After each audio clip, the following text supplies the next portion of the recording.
Hello viewers, welcome to my channel. আজকে তৈরি করব চিজ বল। এটা বাচ্চা বড় দুজনেরই খুব পছন্দের একটা খাবার। তো প্রথমে আলুটা সেদ্ধ করার জন্য আলুটা ছিলে নেব।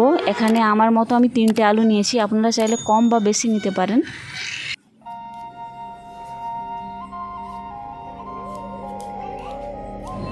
আলুর ছালগুলো একটু মোটা মোটা করেই ছিলে নেব। দেখুন এইভাবে কেটে নিয়েছি আলুগুলো। এবার ভালোভাবে ধুয়ে নিচ্ছি জল দিয়ে। ধোয়া হয়ে গেলে এবার সেদ্ধ করতে বসিয়ে দেবো গ্যাসেতে। সেদ্ধ হয়ে গেলে এবার নামিয়ে নিচ্ছি একটা পাত্রে। গ্লাসটা দিয়ে ভালোভাবে আলুটা থেসে নিচ্ছি। পুরো একদম মসৃণ হতে হবে আলু, কোনো গিটলি ভাব যেন না থাকে আলুতে।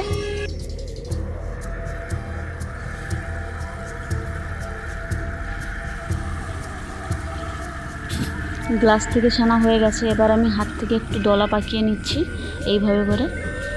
যেভাবে আলু ভর্তা হয় সেভাবেই করতে হবে আলুটাকে, কিন্তু আলু ভাজার থেকে একটু বেশি মসৃণ করতে হবে আলুটা। এরপর দিয়ে দেবো 1 চামচের হাফ চামচ নুন।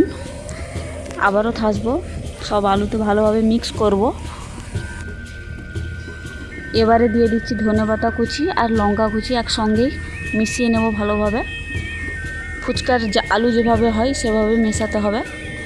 ফুচকা আলুটা একটু অনেকটা অমসৃণ থাকে, এটা কিন্তু মসৃণ করতে হবে আলুটা ছেনে ছেনে। আমি যেভাবে করছি ওভাবেই করবেন। দেখুন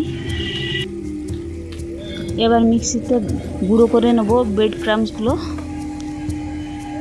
এই দেখুন কত সুন্দর হয়ে গেছে আমাদের চিজ বলের জন্য। এবার একটা ডিম ফাটিয়ে নেব।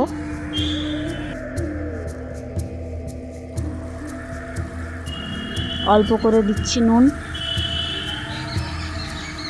আর অল্প করে দেব কালো গোলমরিচ। ডিমের সঙ্গে গোলমরিচ আর নুনটা ভালোভাবে ফেটিয়ে নিচ্ছি। এইভাবেই ফাটাবেন, দেখুন একদম মসৃণভাবে ফাটাবেন। তারপরে আমি এই চিজটা ইউজ করেছি, পারলে আপনারা অন্য চিজ ব্যবহার করতে পারেন। এবার চিজ বলের জন্য বলটা আগে রেডি করে নেব। আলুটাকে এরকম গোল গোল করে, এরপর অল্প একটু গর্ত করে এর মধ্যে এই মজারেলা চিজটা দিয়ে দেব। মজারেলা চিজটা দিলে টেক্সচারটা খুব ভালো আসে। এইভাবে দিয়ে দেব। এমনভাবে আপনাকে বলটাকে রেডি করতে হবে যাতে চিজটা না বাড়িয়ে আসে যখন তেলে ফ্রাই করব। এইভাবে করে নেব। এরপর ময়দাতে হালকা করে দিয়ে দিচ্ছি। এরপর ডিমটাতে দেব। এভাবে ডিপ করে নেব ডিমটাতে ভালোভাবে। এবার ব্রেড ক্রাম্বসে দিয়ে দেব। এরকম ছড়িয়ে ছড়িয়ে চারিধারে এভাবে এরম করে নিতে হবে, তাহলে পুরো গাটাতে হয়ে যাবে। এইভাবে সবগুলো বল করে নিয়েছি। এবার কড়াটা গরম করে এতে তেলটা দিয়ে দেব। অল্প তেলটা গরম হলে এবার একটা একটা করে চিজ বল ছেড়ে দিচ্ছি। আস্তে আস্তে ছাড়তে হবে। এই সময় গ্যাসের ফ্লেমটা অনেকটাই লোতে রাখতে হবে। তেলটা যেন একদম মিডিয়াম গরম থাকে। হাই গরম হলে বাইরেটা একদম মুচমুচে হয়ে যাবে, কিন্তু ভেতরটা কাঁচা ভাব রয়ে যাবে। সেভাবে মিডিয়াম আঁচে রাখলে আস্তে আস্তে ভাজতে হবে, তাতে পুরোটা ভালোভাবে ভেতর পর্যন্ত ভাজা হয়ে যাবে। এভাবেই নেড়ে নেড়ে ভেজে নেব।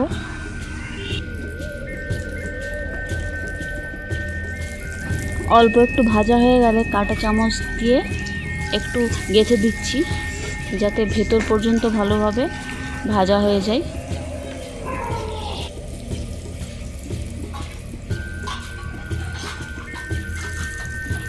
হয়ে গেছে আমাদের চিজ বল।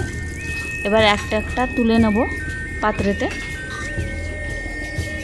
একটা একটা ভালোভাবে তুলে নিতে হবে তেলটা ঝরিয়ে। একটা কেটে আপনাদেরকে দেখাচ্ছি।